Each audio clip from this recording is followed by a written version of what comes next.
আসসালামু আলাইকুম। আজকে আমরা দেখব বিদেশ যাওয়ার জন্য কিভাবে পুলিশ ক্লিয়ারেন্স সার্টিফিকেট পেতে হয় এবং পুলিশ ক্লিয়ারেন্স সার্টিফিকেট পাওয়ার জন্য কিভাবে অনলাইনের মাধ্যমে আবেদন করতে হয়, আবেদন করার পর টাকা জমা দিতে হয় এবং কিভাবে সার্টিফিকেট পেতে হয়। তো সেজন্য আমাদেরকে চলে যেতে হবে গুগলে গিয়ে আমরা লিখবো পুলিশ ভেরিফিকেশন সার্টিফিকেট। এটা লিখে আমরা সার্চ করলাম। তারপর আমাদের সামনে এরকম একটা গুগলে ওয়েবসাইট চলে আসবে। সেখানে হচ্ছে আমরা প্রথমে আমাদেরকে যেটা করতে হবে রেজিস্ট্রেশন করতে হবে। সেজন্য আমরা হচ্ছে এই বাংলাদেশ পুলিশ এখানে চলে যাব। এখানে আমরা ক্লিক করার পরে আমাদেরকে নিয়ে যাবে বাংলাদেশ পুলিশের যে ওয়েবসাইট রয়েছে সেই ওয়েবসাইটে আমাদেরকে নিয়ে আসার পরে আমাদের সামনে এরকম একটা ইন্টারফেস শো করবে। এরপর আমরা যেটা করব রেজিস্ট্রেশনে ক্লিক করব। এই রেজিস্ট্রেশনে ক্লিক করে আমরা হচ্ছে আমাদের নিবন্ধন করব। এখানে এখানে আমি আহ, যে নামে রেজিস্ট্রেশন করতে চাচ্ছি অর্থাৎ যে বিদেশ যাবে তার নামে যদি অ্যাকাউন্ট করতে চাই তাহলে করতে পারবো। সেই নামটা আমি এখানে টাইপ করব। তারপর এখানে একটা ইমেল দিব। ইমেল দেওয়ার পরে আচ্ছা আমি একটা ইমেল দিব। ইমেল দেওয়ার পর আমি এখানে একটা ফোন নাম্বার দিব। সেই ফোন নাম্বারটা আমি দিয়ে দিলাম এখানে। তারপর এখানে একটা এনআইডি নাম্বার দিব। তারপর এখানে একটা পাসওয়ার্ড দিতে হবে আমাকে। পাসওয়ার্ড দিয়ে সেই পাসওয়ার্ডটা এখানে কনফার্ম করতে হবে। কনফার্ম করার পরে আমার এখানে একটা সংখ্যা আসবে যে 8+6 = 14। আমি এখানে 14 টাইপ করব। আর আপনার এখানে যা শো করবে আপনি তাই শো করবেন। তারপর দেন কন্টিনিউ করবেন। কন্টিনিউ করলে আপনার মোবাইলে একটা এসএমএস যাবে। এসএমএস এর মাধ্যমে এই আইডিটি ক্রিয়েট হয়ে যাবে। তো যেহেতু আমার আগে থেকে আইডিটি ক্রিয়েট করা আছে তাই আমি নতুন করে আর এটা করছি না। ক্রিয়েট করার ফলে হচ্ছে আমার এখানে একটা অ্যাকাউন্ট চলে আসবে। সেখানে আমি মাই অ্যাকাউন্টে চলে যাব। সেটা আমার করা আছে। আমি সেখানে নিয়ে যাচ্ছি আপনাদের। আপনি যেই নাম্বার দিয়ে অ্যাপ্লিকেশনটা রেজিস্ট্রেশনটা করেছিলেন সেই নাম্বারটি এখানে শো করবে। আর এখানে যে পাসওয়ার্ডটি সেট করেছিলেন সেটি এখানে শো করবে। যার ফলে আপনি হচ্ছে সাইন ইন করবেন। দেন আমি সাইন ইন করতে লগ ইন করার পর আমার কাছে এরকম ইন্টারফেস চলে আসবে। দেন আমি এখান থেকে অ্যাপ্লাই ক্লিক করব। সাইন ইন করার ফলে আমার কাছে এরকম একটা ইন্টারফেস চলে আসবে। তাহলে আমি এই পুলিশ ক্লিয়ারেন্স সার্টিফিকেটটা কেন নিব সেটার এখানে পারপাসটা হচ্ছে আমাকে উল্লেখ করতে হবে। তো আমি ধরে নিচ্ছি আমি বিদেশ যাওয়ার জন্য, তাহলে আমি গো অ্যাব্রোডে হচ্ছে ক্লিক করব। সেখান থেকে কোন দেশে যেতে চাই সেটা এখানে আছে। আমি সাপোজ আমি সৌদি আরবিয়া যাচ্ছি। সৌদি আরবিয়ার জন্য হচ্ছে আমি এটা সিলেক্ট করলাম। তারপর এখানে পাসপোর্ট নাম্বার দিতে হবে। আমি পাসপোর্ট নাম্বারটা টাইপ করলাম এখানে। পাসপোর্ট নাম্বারটা দেওয়ার ফলে এটা ইস্যুইং ডেট হচ্ছে কান্ট্রি হচ্ছে বাংলাদেশ। এই পাসপোর্টটা বাংলাদেশ থেকে করা হয়েছিল তাই বাংলাদেশ সিলেক্ট থাকবে। আর অন্য দেশ হলে অন্য দেশ সেখান থেকে আপনি সিলেক্ট করে দিতে পারবেন। আর ইস্যু ডেট এটি কবে এই পাসপোর্টটি পাওয়া গিয়েছে ইস্যু করা হয়েছে সেটা এখানে উল্লেখ করতে হবে। সাপোজ আমি ধরলাম আজকে এটা ইস্যু করা হয়েছে, আমি ডেটটা এখানে লিখে দিলাম। তারপরে ইস্যু প্লেসটা কোন স্থান থেকে এটা করেছে। বাংলাদেশের সব পাসপোর্টই DIV/ঢাকা এই স্থান থেকে ইস্যু করা হয়ে থাকে। এক্সপায়ারিটি ডেট সাপোজ এটা আমি ধরলাম এটা আমার এটা 10 বছর মেয়াদি পাসপোর্ট। তো আমি 10 বছর দিয়ে দিলাম। আচ্ছা, আপনার এখানে ইস্যু ডেট এবং পাসপোর্টের এক্সপায়ারি ডেট এগুলা হচ্ছে সবকিছুই আছে। আপনি পাসপোর্টের প্রথম পেজের মধ্যে এগুলো পেয়ে যাবেন। এটা দেখে দেখে এখানে লিখবেন। আর একটা ফোন নাম্বার দিতে হবে। আমি একটা ফোন নাম্বার দিলাম। ফোন নাম্বার পর আমাকে একটা ইমেল দিতে হবে। দিলেও ইচ্ছা না দিলেও ইচ্ছা কোনো সমস্যা নেই। এটা ম্যান্ডেটরি না। ওকে, হ্যাঁ এনআইডি কার্ড এটাও ম্যান্ডেটরি না। দিলেও ইচ্ছা না দিলেও ইচ্ছা। তো আমি দিয়ে দিলাম আমার এনআইডি কার্ডটা। আর একটা ইমেল সেটাও দিয়ে দিলাম। এরপর আমাকে যেটা করতে হবে আমি পুরুষ নাকি মহিলা সেটা সিলেক্ট করতে হবে। ধরলাম আমি আমি পুরুষ তাই আমি মিসটা সিলেক্ট করব। মহিলা হলে মিসেস সিলেক্ট করে দিবেন। তারপর এখানে নামটা দিতে হবে। যে ক্যান্ডিডেট ক্লিয়ারেন্স পেতে যাচ্ছেন তার নাম দিতে হবে। মনে রাখতে হবে এখানে নাম যেন অবশ্যই পাসপোর্টের মতো করে হয়। তো আমি পাসপোর্টের মতো করে টাইপ করে দিলাম। এরপর আমার এখানে ক্যান্ডিডেটের ফাদার্স নেম অথবা হাজবেন্ড নেম দিতে হবে। মহিলা হলে হাজবেন্ড আর পুরুষ হলে ফাদার্স নেম দিতে হবে। আমি ফাদার্স নেম দিয়ে দিলাম। দেন রিলেশনশিপ ফাদার্স নাকি স্পাউস সেটা সিলেক্ট করতে হবে। পিতা হলে বাবা ফাদার্স দিব, আর বউ হলে স্পাউস দিব। ওকে, আমি ফাদার দিলাম। মাদার, এরপর মাদার্স নেম দিতে হবে। মাদার্স নেমটা আমি সিলেক্ট করলাম। আর জন্ম তারিখ, সাপোজ জন্ম তারিখটা আমি আপনার এনআইডি তে যেরকম আছে সেরকম দিয়ে দিবেন, আমি সিলেক্ট করে দিলাম একটা। আর এখান থেকে একটা ফটো দিতে হবে। অবশ্যই মনে রাখতে হবে ফটোটি হবে 150 কেবির ভিতরে। এখান থেকে একটা ফটো দিয়ে দিতে হবে। সাপোজ আমি একটা ফটো এখান থেকে সিলেক্ট করে দিব, দিয়ে দেন আমি সেখানে নেক্সট ক্লিক করে দেব। তো আমি একটা ফটো দিয়ে দিচ্ছি, নেক্সট এন্ড সেভ আমি এটাতে দিয়ে দিলাম। আমার পার্সোনাল ইনফরমেশন দেওয়া শেষ, এখন পার্সোনাল অ্যাড্রেস গুলো দিতে হবে। ওকে, ইমার্জেন্সি কন্ট্রাক্ট, এটা অ্যাজ পার পাসপোর্ট, আমার পাসপোর্টের গায়ের মধ্যে ইমার্জেন্সি কন্ট্রাক্ট যেটা আছে সেইটার অ্যাড্রেসটা আমি এখান থেকে দিয়ে দিব। সাপোজ আমি এখানে একটা জিনিস সিলেক্ট করলাম, ভোলা সিলেক্ট করলাম। ভোলার অধীনে যে সমস্ত থানা আছে সেগুলো এখন এখানে আসবে। ভিলেজ, ভিলেজ আমি একটা টাইপ করে দিয়ে দিলাম, যেটা আমার পাসপোর্টের মধ্যে দেওয়া আছে সেটাই দিব। থানাটা এখানে আসছে, সাপোজ আমি এখানে দিলাম। পুলিশ স্টেশন একটা আমি টাইপ করে দিলাম। পোস্ট কোড এটাও আমি টাইপ করে দিলাম। রোড এটা আমার মতো করে আমি দিয়ে দিলাম। তারপর হাউস, হাউস আমি দিয়ে দিলাম। এরপরে হচ্ছে পার্মানেন্ট অ্যাড্রেস, স্থায়ী ঠিকানা অ্যাজ পার পাসপোর্ট, পাসপোর্টের মতো করে যেরকম আছে সেরকমই দিতে হবে। সাপোজ আমি সেম একই জিনিস দিচ্ছি। আমার পাসপোর্টে কিন্তু যেরকম আছে সেরকমই দিতে হবে, পরিবর্তন করা যাবে না, আর যেরকম আছে ঠিক সেরকমই দিতে হবে। ওকে, আমি এখানে রোড দিয়ে দিচ্ছি, এদিকে থানাটা আসছে, থানা সাপোজ আমি একই রাখলাম।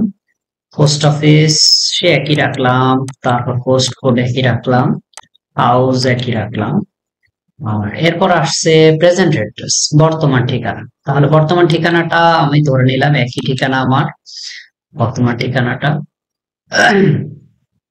এরপর থানা, থানা সেটাও একই। তারপর পুলিশ স্টেশন দিয়ে দিলাম, এখানে হচ্ছে ভিলেজ, ভিলেজটা দিয়ে দিলাম। এরিয়া সেক্টর রোড সেটাও আমি দিয়ে দিলাম। আর হাউস এটা দিয়ে দিলাম। আপনার হাউস আপনার পাসপোর্টের মতো করে দিবেন। পোস্ট কোড এটাও আপনার ঠিকানা অনুসারে দিতে হবে। তো এখন এখানে যেটা আসছে সেটা হচ্ছে ডেলিভারি টাইপ, আমি এটা কিভাবে আসলে সংগ্রহ করতে চাচ্ছি, বাই হ্যান্ড নাকি হচ্ছে ডাকযোগে। তো যদি এখানে ডাকযোগ দেখাচ্ছে না, যেহেতু এটা ঢাকার বাহিরে, তাহলে আমাকে বাই হ্যান্ড এটা সিলেক্ট করতে হবে, তারপর এটা এসপি অফিস থেকে আমাকে রিসিভ করতে হবে। তারপর আমি সেভ এন্ড কন্টিনিউ করে এই পেজটা সমাপ্ত করব। ওকে, আমার পার্সোনাল অ্যাড্রেস দেওয়ার পরে আমার এখানে চলে আসছে ডকুমেন্টস, কি কি ডকুমেন্টস দিতে হবে। পাসপোর্ট, সাপোজ আমি এখানে পাসপোর্ট আপলোড করতে হবে। আচ্ছা, এগুলো আমার আপলোড করা আছে, সরি এগুলো আমার রেডি করা আছে। আমি হচ্ছে একটা একটা করে, সাপোজ আমি এটাই আমার পাসপোর্ট, আমি এটা সাপোজ এটাই আমি হচ্ছে এখানে আপলোড করে দেব। সর্বোচ্চ 200 কেবি হতে পারবে, এর বাইরে হওয়া যাবে না।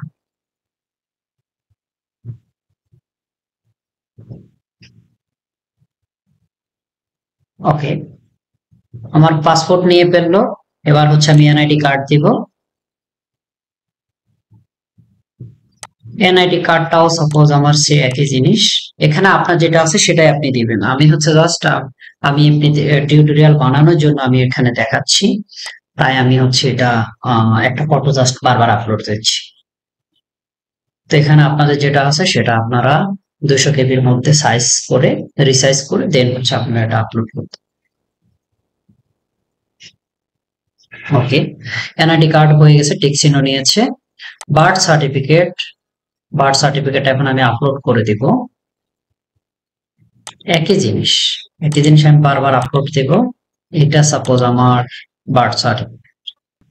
ওকে, বার্থ সার্টিফিকেট দেওয়া শেষ। এরপর হচ্ছে ওয়ার্ড কাউন্সিলর সার্টিফিকেট, অর্থাৎ নাগরিক সনদ, যেটা চেয়ারম্যান অথবা ওয়ার্ড কাউন্সিলর দিয়ে থাকেন, সেটা আপনাকে আপলোড দিতে হবে। আমি আপলোড দিয়ে দিচ্ছি। হ্যাঁ, এটা আমার চলে আসছে। আর অন্য আদার্স কোন সার্টিফিকেট বা ডকুমেন্ট থাকলে আপনি দিতে পারেন, আমি আর কিছু দিতে চাচ্ছি না, তাই আমি সেভ এন্ড কন্টিনিউতে ক্লিক করে দিচ্ছি।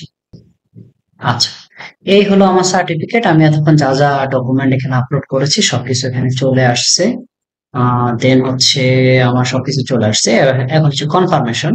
কনফার্মেশনে আমি হচ্ছে দিয়ে দিব ফাইনাল সাবমিট। হ্যাঁ, আমি যখন ফাইনাল সাবমিট করব তখন আমি আর এটা ইয়ে করতে পারবো না, আর এটা এডিট করতে পারবো না।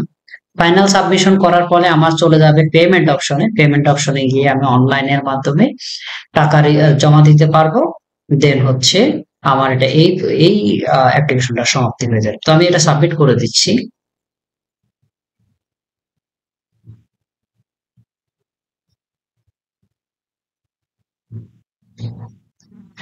ওকে, ফাইনাল সাবমিশনের পরে আমার এরকম একটা ইন্টারফেস চলে এসেছে। বলছে আমার এই এই অ্যাপ্লিকেশনটি হচ্ছে কমপ্লিট করতে হলে সাবমিট হয়ে গেছে। এখন যদি আমি কমপ্লিট করি অর্থাৎ টাকা জমা দিতে চাই তাহলে হচ্ছে আমাকে এখানে ক্লিক করার জন্য বলছে to pay for your police clearance application now it will often. আচ্ছা, এখানে হচ্ছে আমাকে ক্লিক করতে হবে। ক্লিক করার পরে আমাকে একটা সার্ভারে নিয়ে যাবে, সেখানে হচ্ছে আমাকে অনলাইনে পে করতে হবে। পে করার পরে আমাকে একটা চালান দিয়ে দিবে, চালানটা আমি ডাউনলোড করে দেন আমি ভেরিফাই করবো। তাহলে আমি এখানে ক্লিক করলাম।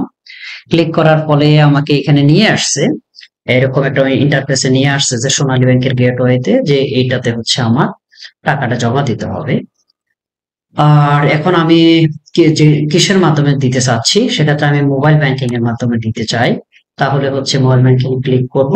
করার পরে সাপোজ আমি নগদ, রকেট অনেক কিছুর মাধ্যমে এখানে দেওয়া যাবে। সাপোজ আমি নগদের মাধ্যমে দিতে চাই, সেক্ষেত্রে আমার 500 টাকা লাগবে আর 60 টাকা হচ্ছে প্রসেস ফি নেবে। তো আমি কনফার্ম করলাম, দেন আমাকে নিয়ে যাচ্ছে। না, এখানে এখন আমি মোবাইল নাম্বারটা দিয়ে দেবো, নগদ মোবাইল নাম্বার দিয়ে প্রসিডে দিয়ে দিব। দিয়ে দিলে আমাকে হচ্ছে তারা অটো জেনারেটেড একটি চালান দিয়ে দিবে। সেই চালানটি হচ্ছে ঠিক এরকম এরকম একটা চালান দিয়ে দিবে তারা। এখানে 500 টাকা তারা পে করবে। আর এই 500 টাকা পে করার পরে এই চালানটি দিবে। চালানের পরে আমার কাছে চলে আসবে চালানটা ভেরিফাই করার জন্য। ওকে, যখন আপনি চালানটা পেয়ে যাবেন, টাকা জমা দেওয়ার পরে চালানটা যখন পেয়ে যাবেন তখন হচ্ছে আপনাকে একটা অপশন দেখাবে যে upload Sonali bank or Bangladesh bank চালান। এখানে আপনি আপলোড করলে আপলোডে ক্লিক করলে তখন হচ্ছে আপনাকে নিয়ে যাবে আপলোড করার জন্য একটা ইন্টারবক্সে, একটা ইয়েতে নিয়ে যাবে। এখানে আপনাকে সিলেক্ট করতে হবে কোন ব্যাংক, সোনালী ব্যাংক নাকি বাংলাদেশ ব্যাংক সেটা সিলেক্ট করতে হবে। দেন ডিস্ট্রিক্ট আপনি ইয়ে করে সিলেক্ট করবেন।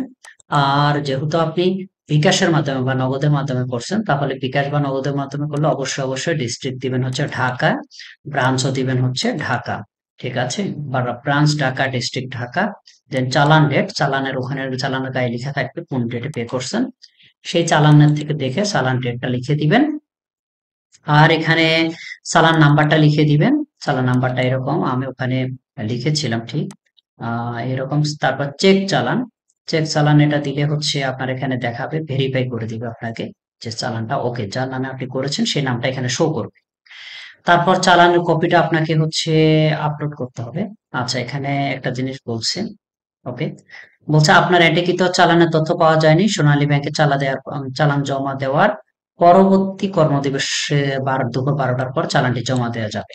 আচ্ছা, অর্থাৎ আজকে যদি আপনি চালান ভেরিফাই করতে না পারেন তাহলে কিন্তু আপনি ঠিক পরের দিন 12টার পর কিন্তু আপনি চালানটি ভেরিফাই করতে পারবেন, মাস্ট। ওকে, আমি যে এই চালানটি না পাওয়া যাওয়ার কারণ আছে, আমি এখানে তথ্যগুলো সম্পূর্ণ দিইনি, প্লাস ওই চালানটি আমি ব্যবহার করে ফেলছি অলমোস্ট। আর এরপরে হচ্ছে চালান কপিটা আপনাকে যেটা করতে হবে এখানে ক্লিক করে চুজ ফাইলে ক্লিক, এই যে এই চালান কপিটা আমি চাইলে এটাকে এখানে আপলোড করে দিতে পারবো। আহ, তো এইভাবে আপনি চালান কপি আপলোড করতে পারবেন। আর চালান কপি যদি আপনার আপলোড করা হয়ে যায়, যদিও এখানে আমি পেমেন্ট করি নাই তাই এখানে লেখা আছে পে অনলাইন পে অফলাইন, আমি অনলাইনে আবেদন পে করার ফলে কিন্তু চালান কপি পাওয়া যাবে। তো এই অবস্থায় এইভাবে যখন এটা আপলোড করে দিবেন তখন আপনাকে 10টা স্টেপ কিন্তু ফলো করতে হবে।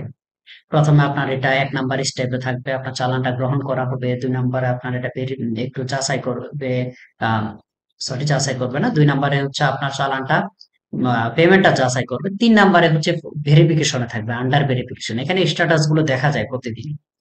যখন আপনার সবকিছু হয়ে যাবে, কমপ্লিট হয়ে যাবে, তখন আপনি এই যে এখানে সার্টিফিকেটটা দেখতে পাবেন। এখানে ক্লিক করলে আপনার সার্টিফিকেটটা এখানে শো করবে। ওকে, আমার সেই কাঙ্ক্ষিত পুলিশ ক্লিয়ারেন্স সার্টিফিকেট যেটি আমি করেছিলাম, রেডি করেছিলাম, সেটা এখানে শো করছে।